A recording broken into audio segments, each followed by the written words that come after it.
thank you for coming to Community, the most important bullet point not on the box. Obviously a big deal in games these days. So we have 5 esteemed members of the communities of the different publishers and Brett. What?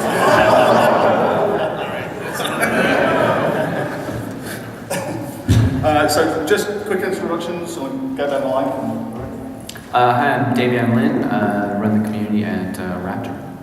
And, sorry, what? The Raptor Hunt. Yes, the Raptor Hunt is going on. Look around for Raptor dinos. They're in the wild. My name is Svit Johannesson Karval. You can call me long Icelandic name because nobody can pronounce my name. But you can call me Svenni. I work for CCP Games. I'm the community developer for Evil Mind.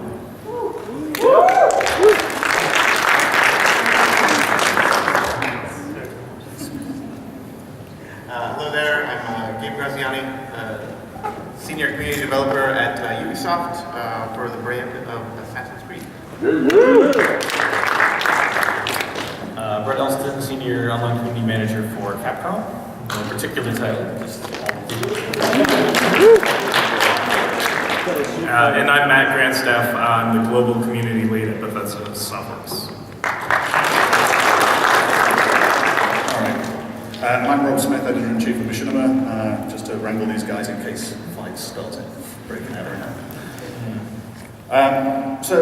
Communities is a fascinating topic to talk about because pretty much 5-6 years ago, community managers didn't really exist in the games industry. The relationship between publishers and their audience, the gamers, was largely done through websites, forums, and before that, if you can remember those things, the paper, called magazines or something that used to basically tell the messages of what the publishers were wanting the audience to know. Now you've got a much closer attachment to your communities and the games that you're most into. When we started talking about this panel, one thing emerged was that everybody was kind of introducing themselves was, despite the fact that everybody has community in their title somewhere, everybody's involved in the community, the specific roles within their respective companies were quite different. So just want to go down again and kind of explain a bit what community management and community interaction means to you guys within your own spheres and a little bit about what that day-to-day is. Should I start? Okay, sure. So my role is a little bit different. That I'm not working for a game publisher, but I'm constantly thinking about ways that the community on Raptor can interact with each other. So when I joined on Raptor, you could basically create links, link posts, kind of like an N4G. But we've had a lot of things since then, such as a ranking system where we track how much of a particular game you've played and then compare that with the rest of the community. So we can assign kind of an authority rating to what you to your time in that game. And so that's really interesting because sorry, I'm pulling a what's that? Who's that guy who did the yes, Mark Overby.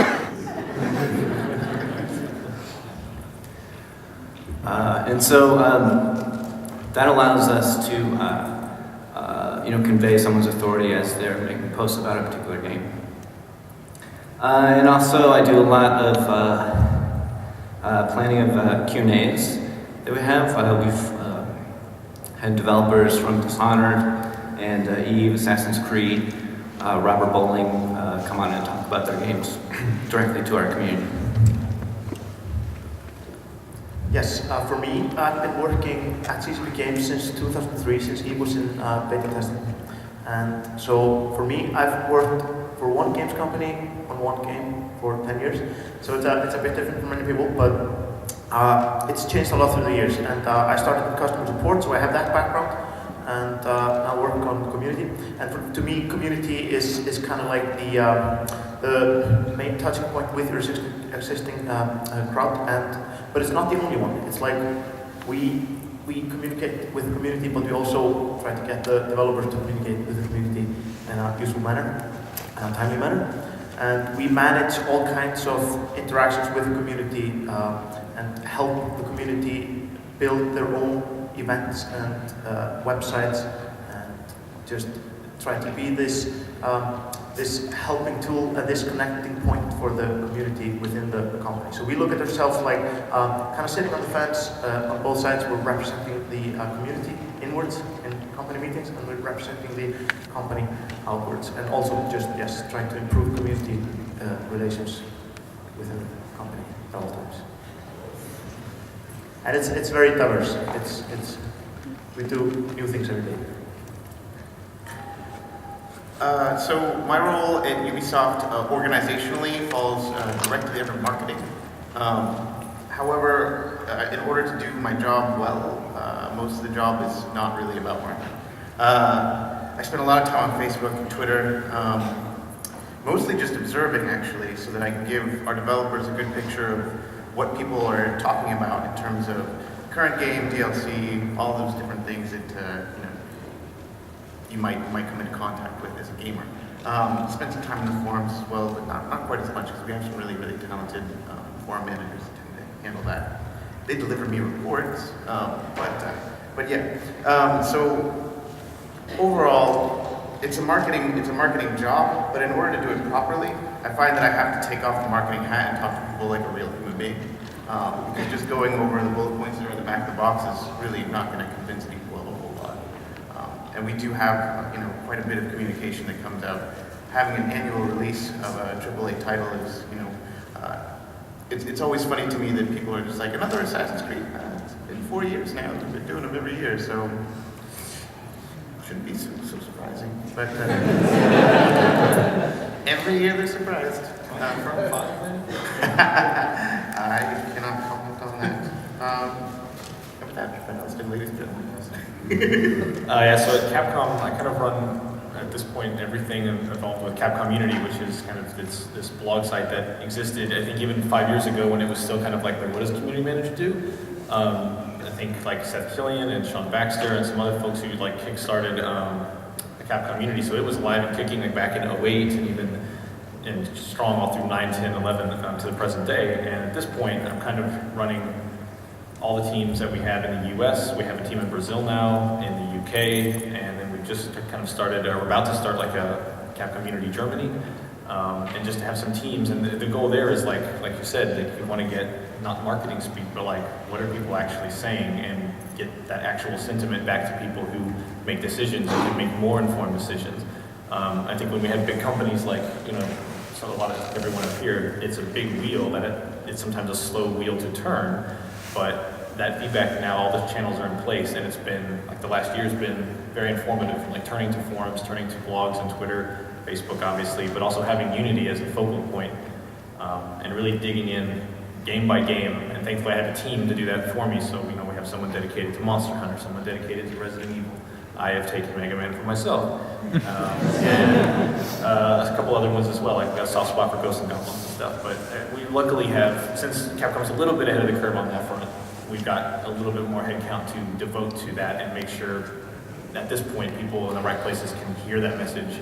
Some of the messages are very clear at this point, but they are being delivered, and that's kind of right now my day-to-day is helping set up kind of a global system so that all this feedback gets where it needs to go.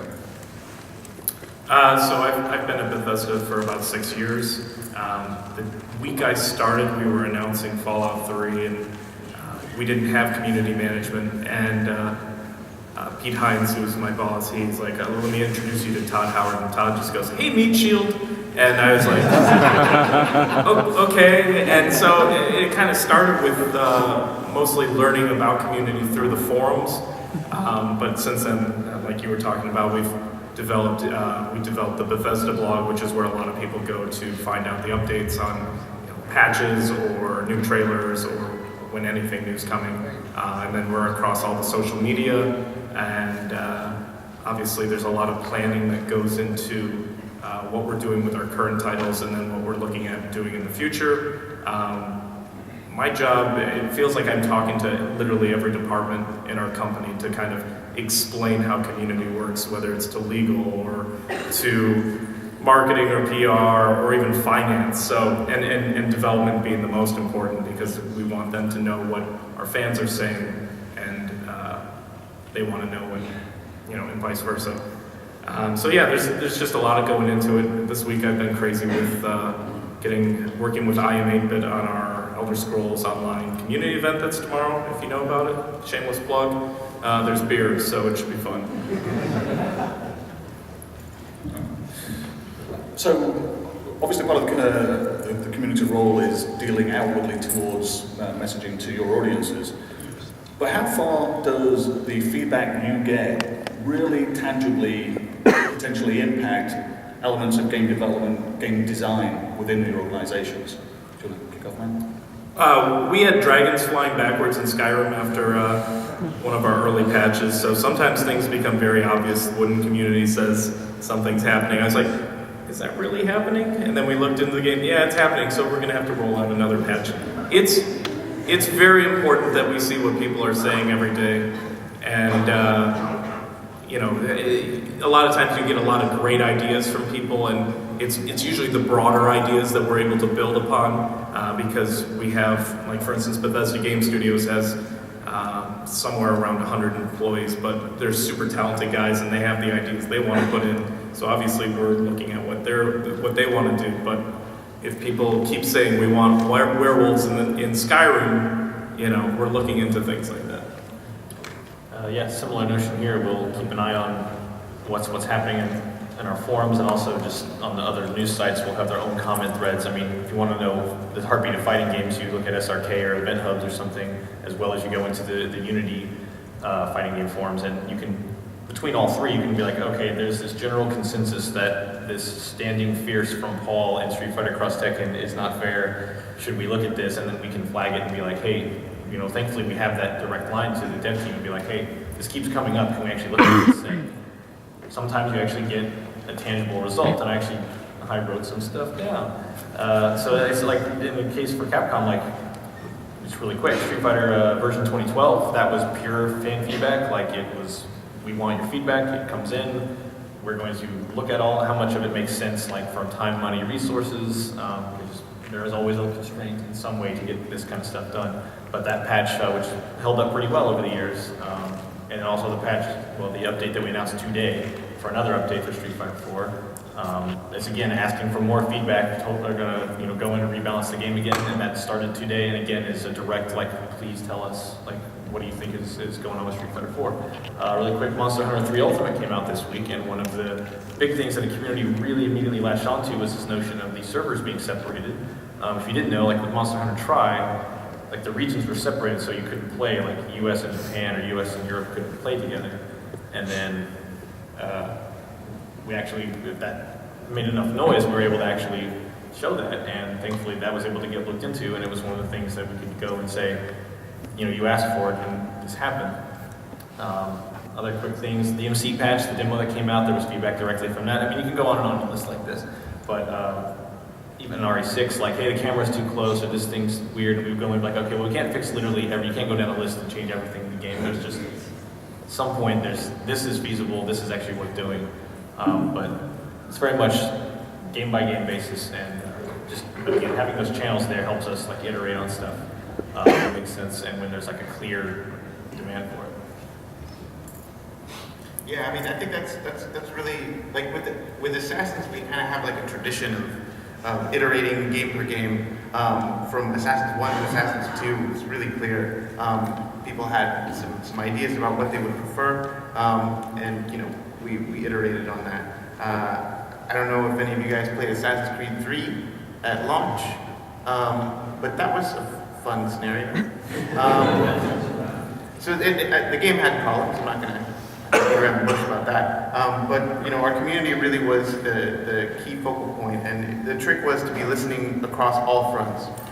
To make sure that we were directing people to register their problems, because one of the really important things if somebody has a bug is to be able to replicate it in-house.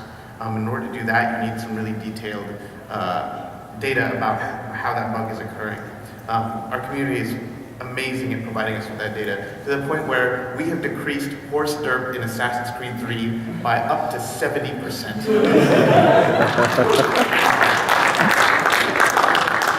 There's still some, because it's adorable, but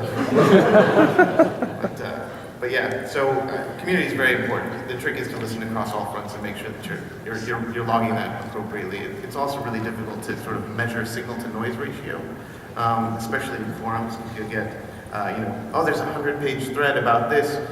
There's 5 people in that 100-page thread. Just keep posting over and over again. So it's important to have, intelligent assessments about that sort of thing. And you take the bad with the good. I feel like the series overall is better for the community feedback. So community feedback for EVE Online is obviously essential. I mean, we can't do anything to EVE Online without incorporating community feedback. For those of you who don't know EVE Online, we've been running it since 2003, and the players live in this universe. Some of them have been there from the beginning, and any change we make that makes their life harder will come back to bite us. So, and also the fact that these guys there's many of them. We have almost 500,000 subscribers right now, and these guys, they know the game sometimes better than us. I mean, it's what we always say is like no one game designer can know the whole game. So so we have the players and they help us out. So what we always try to do is get dev blogs, for example, out early to get the early feedback so that we can incorporate it before we actually release the game. And if we don't manage to do it before release, we try to do the sensible changes that we actually can do in follow-up patches soon after. Then we also run the Council of Stellar Management, which is a politically elected body of players, which the players select themselves to represent them.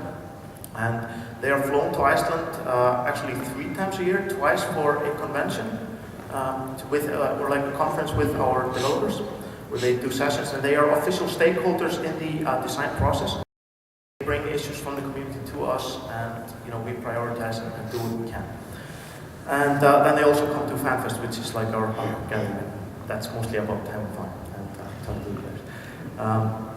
But that's what we really try to do, just get the feedback early enough to be able to do something about it, and we listen really carefully because we have to be sure that we don't lose the players. If it becomes like that we don't listen to the feedback enough, they come back to bite us, and they're on our heels all the time, and then we don't have breathing space to do the right thing. So we want to walk alongside the players, take the feedback, and deal with it as we go. So that's what we try to do. Massively incorporates into our design. Community management sounds like a really passive or reactive thing, but it shouldn't be. When you look at the companies on this panel, or Valve or Blizzard, they're constantly thinking of content creation tools that they can build to support the community, community events. And people will think, wow, it's so nice that they're building this stuff to support their community, like they're doing out of the goodness of their heart. And of course, their heart is in the right place here, but it also really drives the bottom line. It gets players more engaged, it gets them coming back, and it even brings in a lot of new players. So there's a reason why a lot of the most loved community companies in the world are thinking this way about community. So we all know that feedback from the community isn't always universally positive, enlightened, and insightful. Which brings up a question of within your forums and your companies, the debate about using real names and anonymity. Which should it be? I'm really a huge fan of real names. Before I was at Raptor, I started bitmob.com, and that was a smaller, pretty tight-knit community for aspiring game writers. And one of the main choices we made early on that really shaped the whole tone of the site was asking people to use real names. And the comment thread on articles, there was almost no trolling ever, and it was just amazing.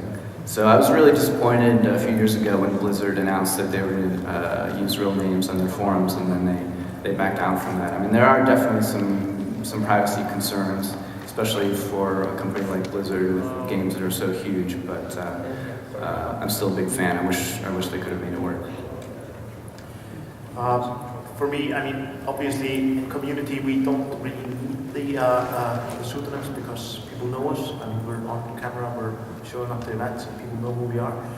So we kind of use both. It's kind of a playful thing. It can be fun, but I'm just kind of neutral on it. It used to be nice because I come from a customer support background, and they're kind of the pseudonyms are nice because you're talking to people on a non-personal level about whether to get stuff or not, and they get pretty angry sometimes. So it's kind of nice to keep the distance then, but obviously we need to deal with the person. I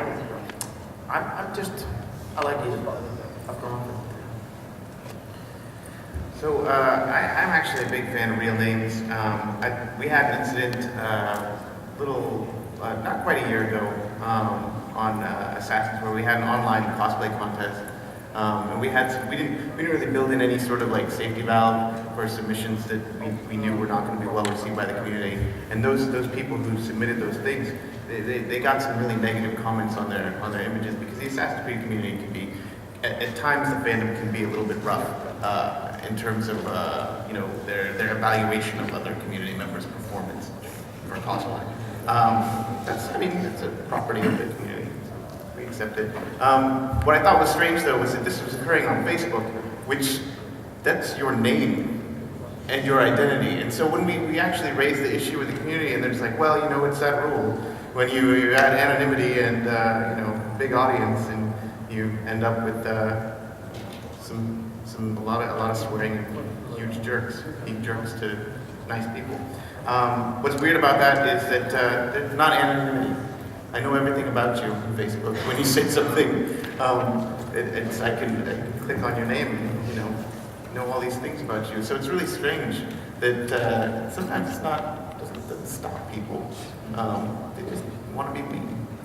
But I am a fan of the fact that it's a real name, so everybody knows it's being mean. Everyone can see you. And I think that's important because it helps self-regulate. Yeah, I would have thought. You would have thought Facebook not just being your real name in the form, but there's your baby pictures. You would have thought people would have used that and be like, oh, I should tone down the jerk level. And it's like, no, you really did just all caps cuss out everyone in this email thread or this comment. And it's like, click. So tell me about your brother. And it's like, it's like anonymous, yet then it gets super specific. So I would have thought there would have been a bit more regulation there. But I mean, if you look on any major sites, I'm sure when you post a new Assassin's Creed trailer, or when you post anything new about, here's a new Monster Hunter trailer, here's a new RE trailer, you'll get like 3 comments in, and then it's like, sorry, you specifically. And it's like, this anonymity didn't protect anything.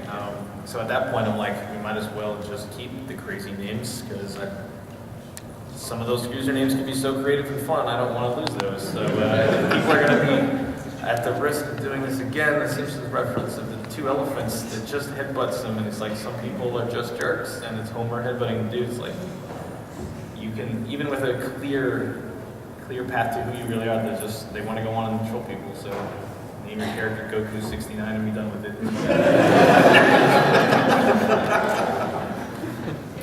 Yeah. Our community, just kind of looking at what people were saying, especially around the time when Valve was talking about doing that, I started paying attention to it, and basically our community was like, hell no, we don't want that. So we didn't go too far into looking into it, and you're at a point now where a lot of people are on Twitter, and it's not like my Twitter handle is Matt Grandstaff, it's G-Staff Infection, and I think that's more fun than just my name, and that goes for developers or anyone else. They're using a Twitter handle that is whatever they think is cool. So yeah, I guess I'm neutral. Well, show of hands, people who have contributed to forums who would not contribute if they changed the policy to real names. Is there anybody that just wouldn't go in a forum unless they use a real name? What about people who would be a little more constructive or polite on forums if they had to use their real name? That makes me want to solicit who said the worst thing. It's a whole other concept. Yeah. Well, it segues into the one question that everybody was actually looking forward to on this panel. What question from the community pisses you off the most?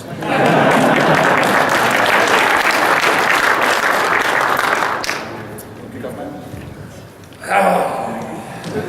I don't know if I have an answer for it because generally, I mean, like my number one rule to myself is to never, vent or get pissed off when I'm in the forums. I kind of just put my hands down and okay, go have a drink or something. come back, or write the whole thing and whatever. But for a long time it was, when are you going to put werewolves in Oblivion? I mean, the amount of emails that we would get and posts about werewolves, and I was just like, where's this coming from? But and so at one point with Skyrim, I don't know if they were going to go in the game, and then some guys worked really hard to make sure it did get in the game, and we were like, well, we're not going to tell them, we're going to let it just happen when the game comes out, and it's going to be this amazing moment, and then the game leaked, I think, 2 weeks ahead of time, and the first thing that pops up on Kotaku is this screenshot of a werewolf. It's just like, fuck. So, I guess it's that. I don't have a new question that pisses me off the most yet. When's Marvel? I think that's the one. That's the most common one. So about any game ever, blank line, and then the next question is when's Marvel? And I'm like, there's 7 Marvel streams happening right now. They're like, why are we watching this? Why don't we watch Marvel instead?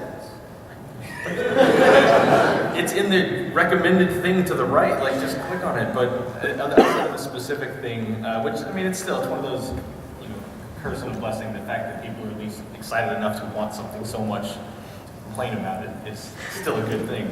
But my favorite thing of all time is people tweeting questions when it's like, that's a direct question. When it's like, if you type that same question into Google, not the tweet box, you would have had an answer. Instead, now you're waiting for me to reply to you. Whenever I get around to it, like 3 hours from now, and I'm just like, I will never, ever reply to that. And for a while, I was trying to be like, try type, and I know it's its own thing at this point. It's cliche to just like, try typing it in Google, but it's like, you literally are typing in a box. You sound like, what's this one? And it gives the magic box will tell you. So that's kind of, for everything, like, when's this game come out? Type in the clock about it. Yeah, exactly. Yeah, no. Well, I think that's the thing, actually. There's an active, you have to have an active attempt to not send out links to let me Google that for you. There's an instant reaction. It's just like, Have you ever done that? No, not to community members. I do to employees. Well, I mean, and the thing is, actually, your point is really salient. That the whole point of doing the job of community manager is you have to, everything you read, you have to sort of be like, I just read it. I don't have any emotions about it. I'm fine. It's okay. It's not about me personally, and it's not about you personally, which is comforting. But when somebody rages against the fact that Connor has a mohawk at the end of the game and you can't change it back, it's just like, this is really, that's okay. I'm an asshole because that happened. Yes, okay. You type Gabe Graziani into that comment. I don't know why you did that. It tagged me on Facebook and it sent me a notification. So yeah, I mean, the way I usually deal with it is probably a little bit more volatile. It will eventually get me fired. I actually type a response and then screenshot it and then don't hit enter.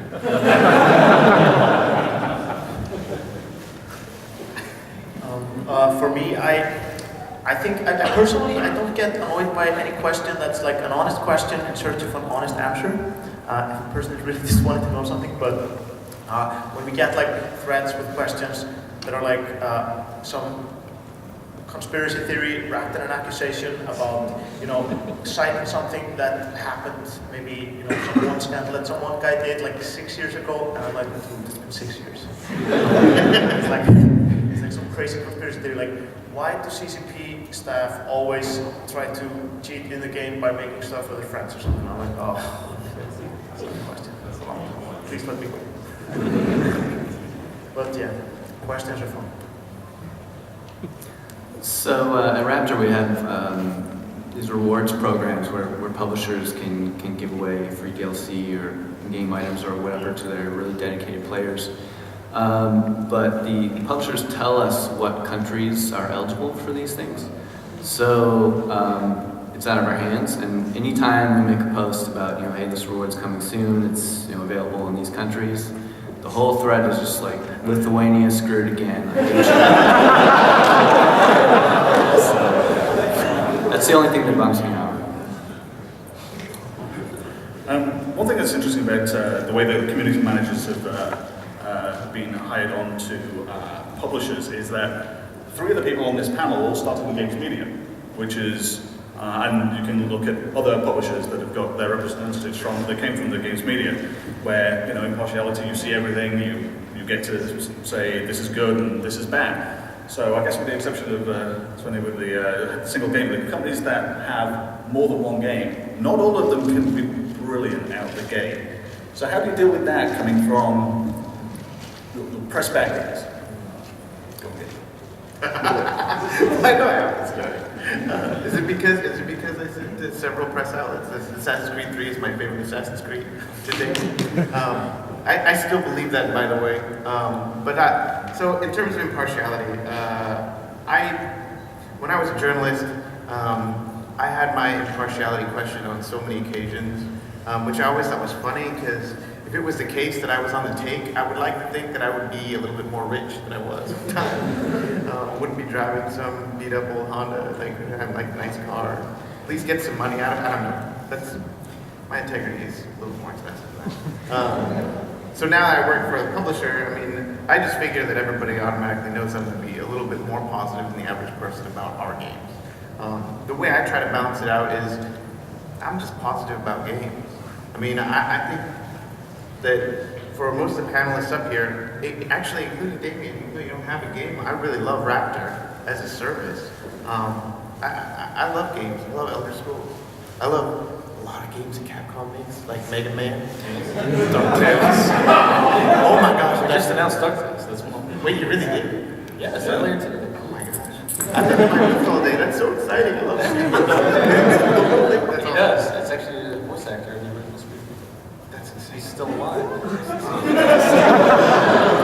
So, I wish I had more time to develop to devote to Eve online, but that's honestly terrifying. So it should. In the same way that League of Legends is terrifying. But I acknowledge the fact that they're good games. So in my case, like impartiality, I'm not impartial at all. I love games, and I don't feel bad about that.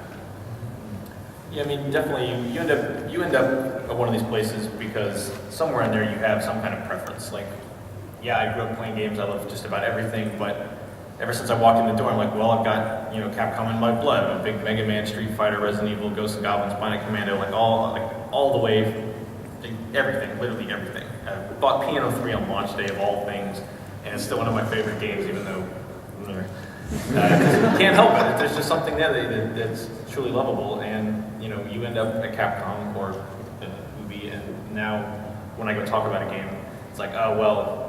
Of course you're going to say it's good. But one of the cool things about community is, at least for us, like the team is not quite marketing, it's not quite PR, it's this gray area in between. So if there's aspects of a game that we're just like, that we want to focus on what the community is actually going to get energized about. So the same thing, I will go like, well, I want to find the positive thing about this game. And if I think that this is just a non-starter with the community, I'm not going to harp on this and try to get on.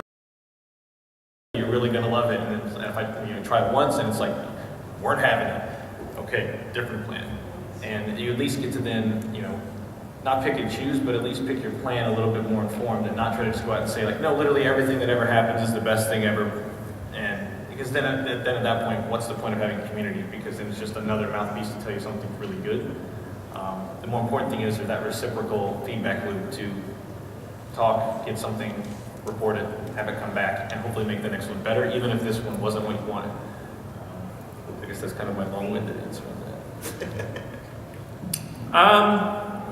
Yeah, I'm a big fan of games, and it makes you excited to be talking about the games we have, and I'm lucky enough to have games like The Elder Scrolls and Fallout and Doom and Quake that I can talk about games that I've played since 9 or whatever. And a lot of it, like, I don't know how to put it, but you do become a cheerleader, and it's not like you would put on the back of a box or something like 1 out of 5 stars. You know, like you're obviously going to highlight the highlights of your games. All right, so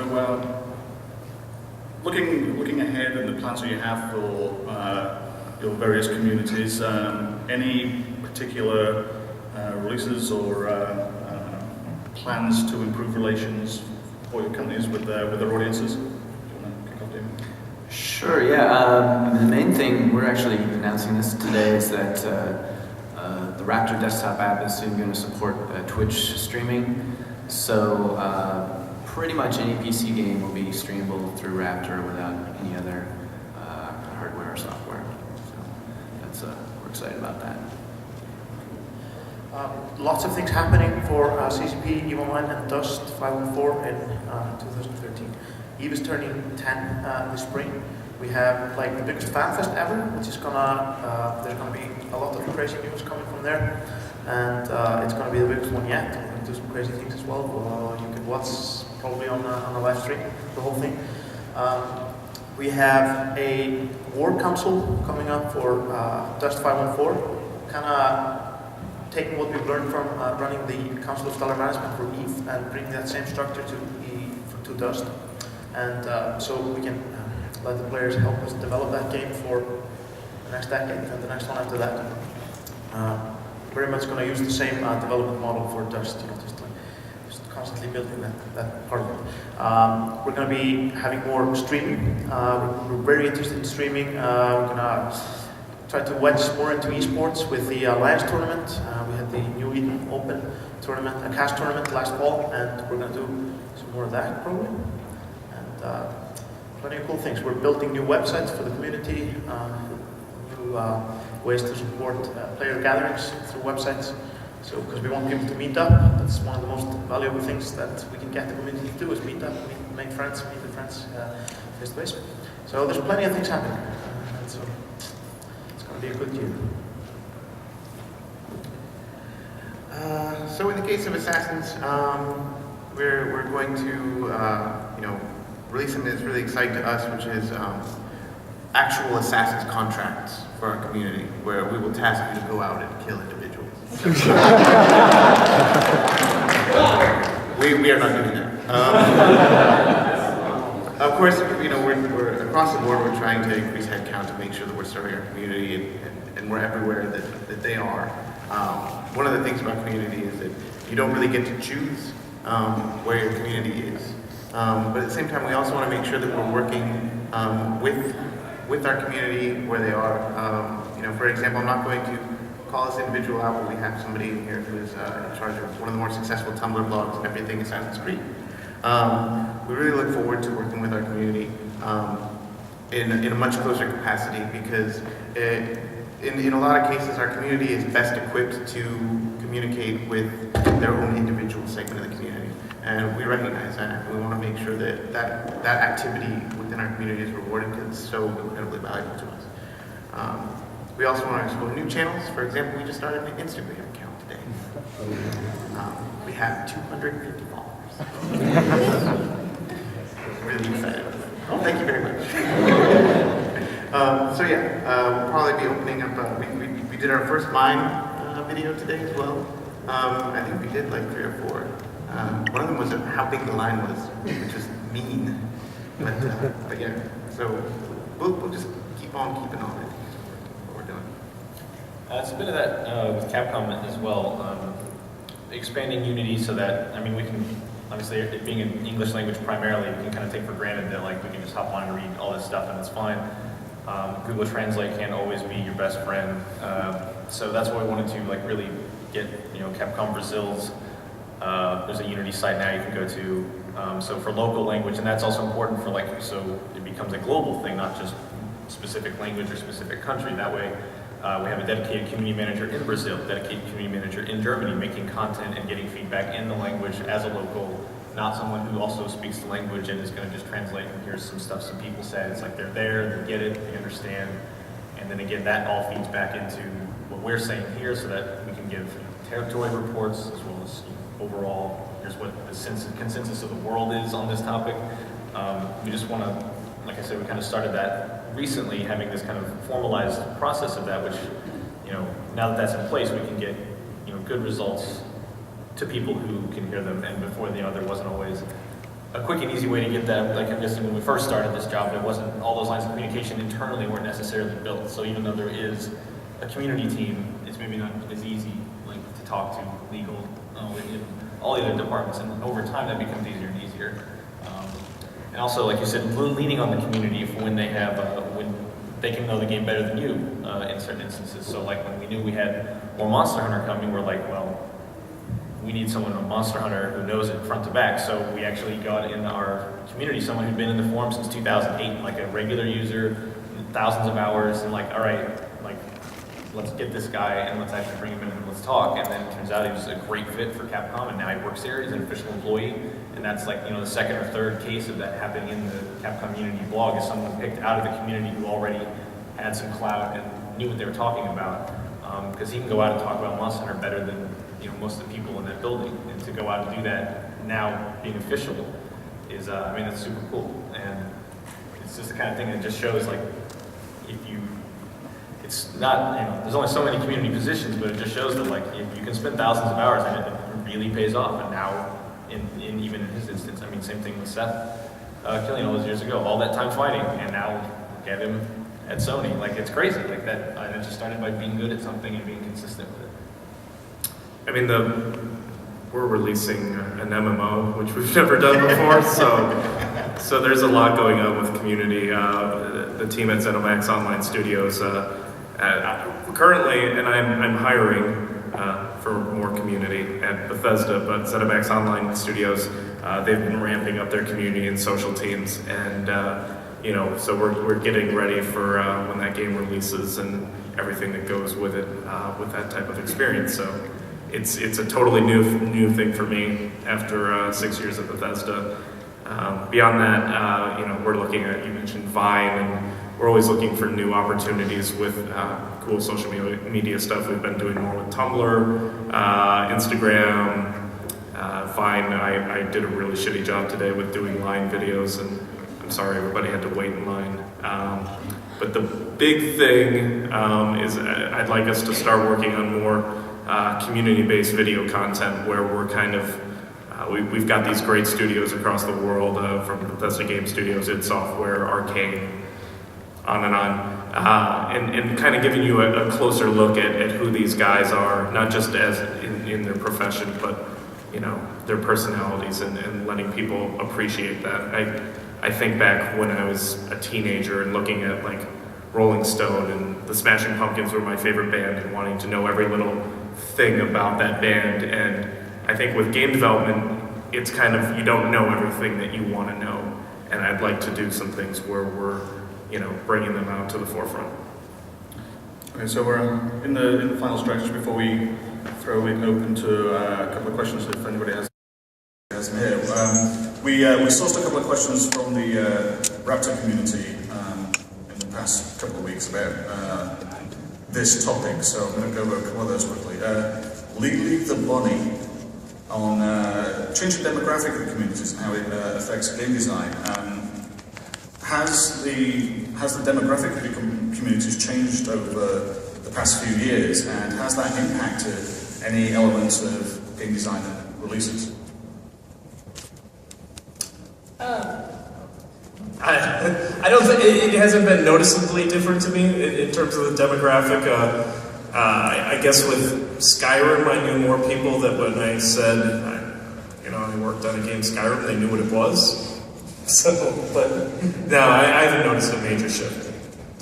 Yeah, kind of the same for me. I've been at Capcom for 1.5 years now, but in that time it's been fairly consistent. But one thing I can at least acknowledge is, like I mentioned many times already, the notion of having specific language content in that region has opened up, like, wow, we didn't know that this brand was actually really popular in Spain, but not so much Italy. That's kind of weird. Like, that actually affects how we might want to talk to that audience. Totally different. So the more we open that up over the next months and years, like, to just get people that and talk to them in native language, it can fill in this information about demographics, and it may want to be like, oh, it turns out Europe feels closer to this than the U.S., so we don't want to go all this way, so we need to find some kind of middle ground. It's just information to use that hopefully, as we put more boots on the ground in each of those countries, then information can help inform the next games.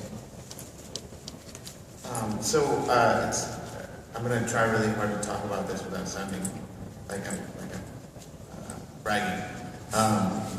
But with Assassins over the past few years, the transition from like a really hardcore narrative brand to a really mass market brand has been really challenging, I think, for everyone, both in marketing and on the development team, because what the audience wants is so incredibly polarized.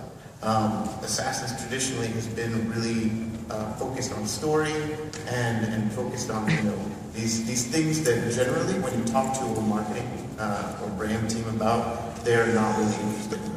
They just want to tell you how badass the assassin is.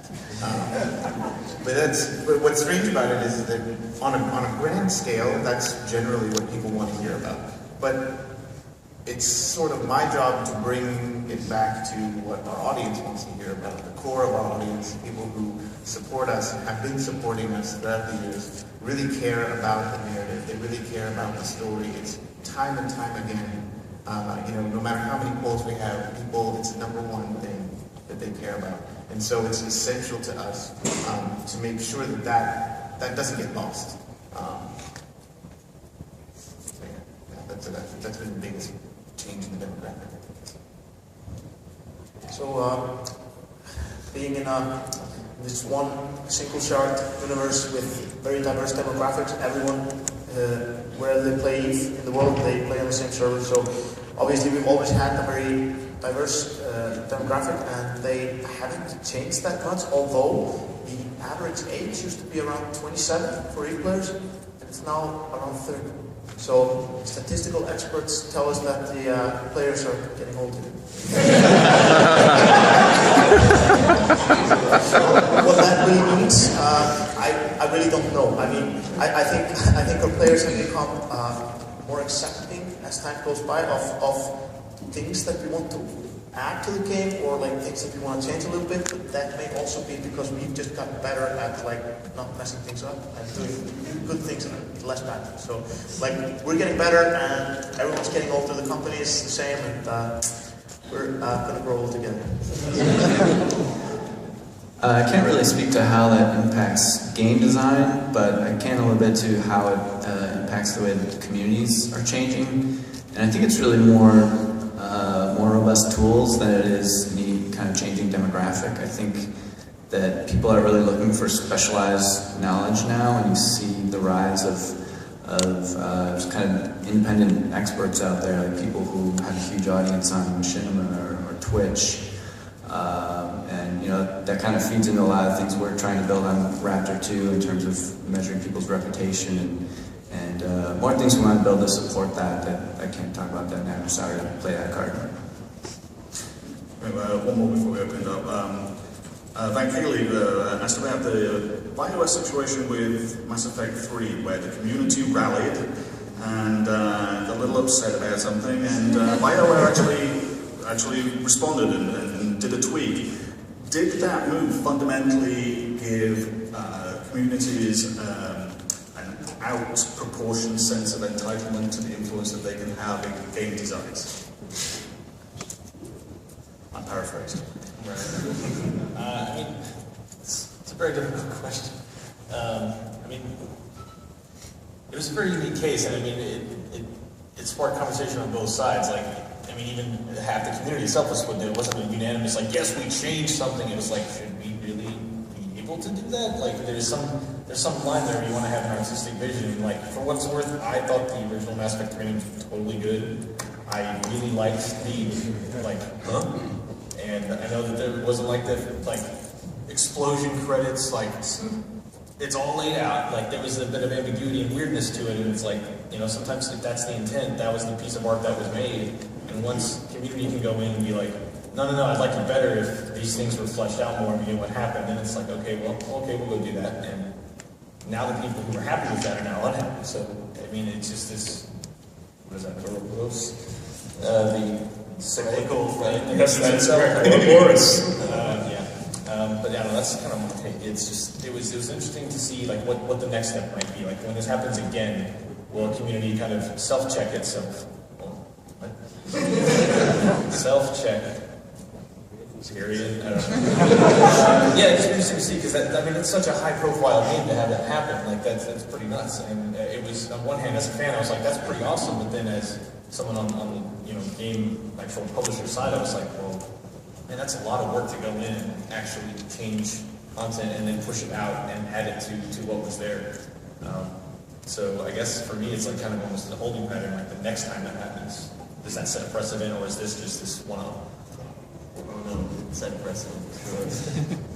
I felt bad for the Bioware team because all of a sudden I wasn't caught up on my games and I was planning to play Mass Effect later, but I started getting all these tweets like Bioware needs to learn from Bethesda because we changed the ending and you didn't die when the Broken Steel DLC came out for Fallout 3, and so I guess we changed the ending, but it was like, well, if you wanted to play beyond the main quest, you would have to be alive. So that's what we did. But yeah, I don't know. I thought BioWare handled it pretty well, and from what I hear about the DLC that just came out, it's a nice little piece of fan service to the community that's been talking about the game for so long.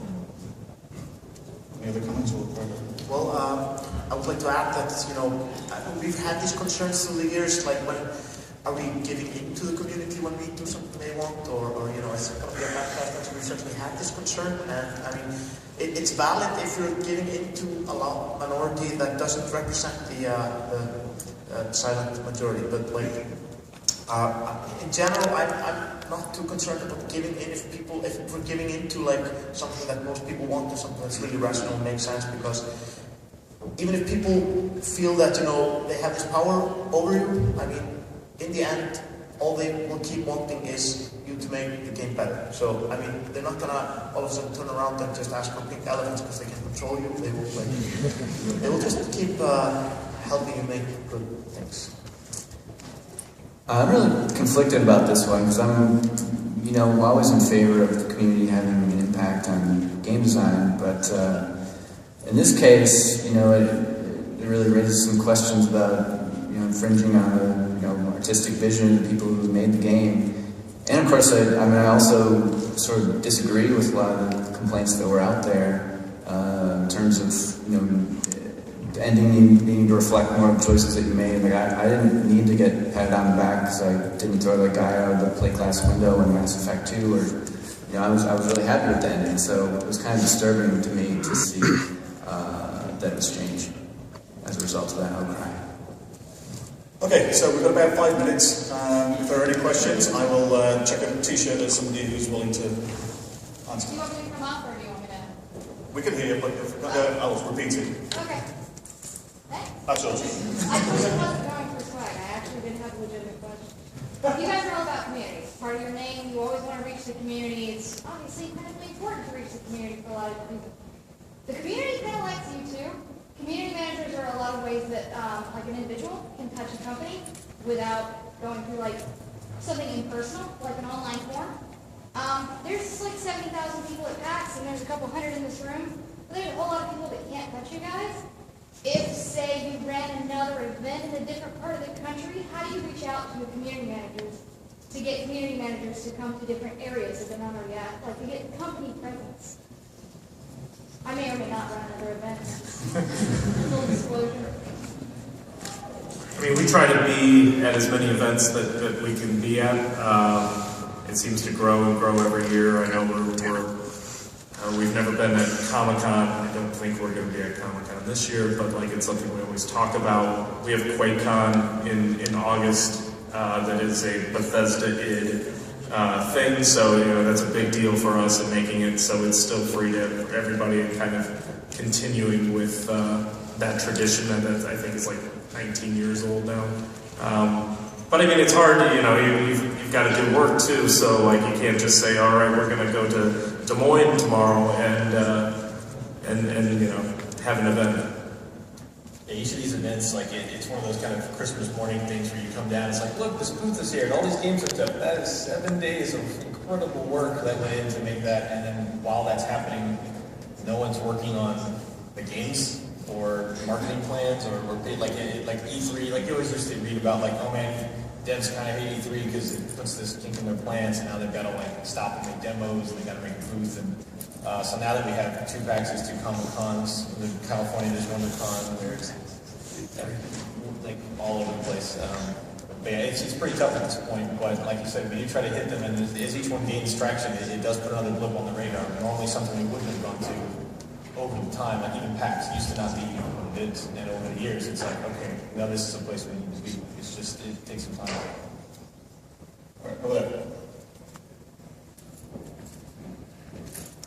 We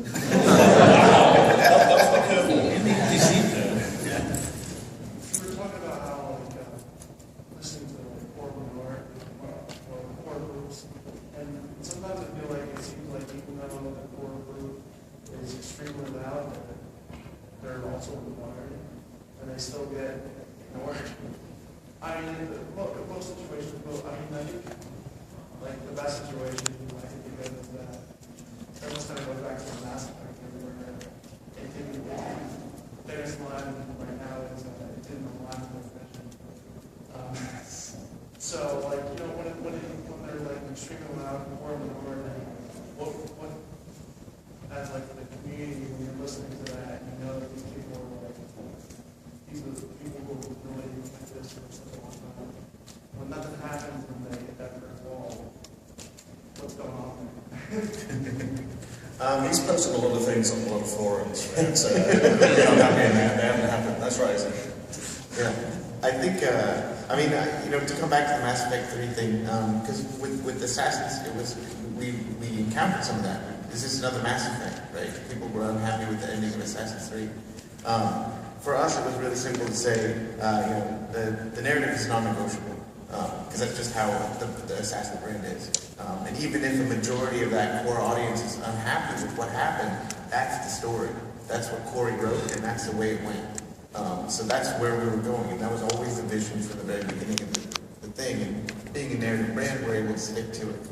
You know, especially in the Mass Effect situation, just to go back to that, I sort of feel like I was into defending them just because, you know, I played 40 hours of an ending to that series. It was the whole entire Mass Effect 3.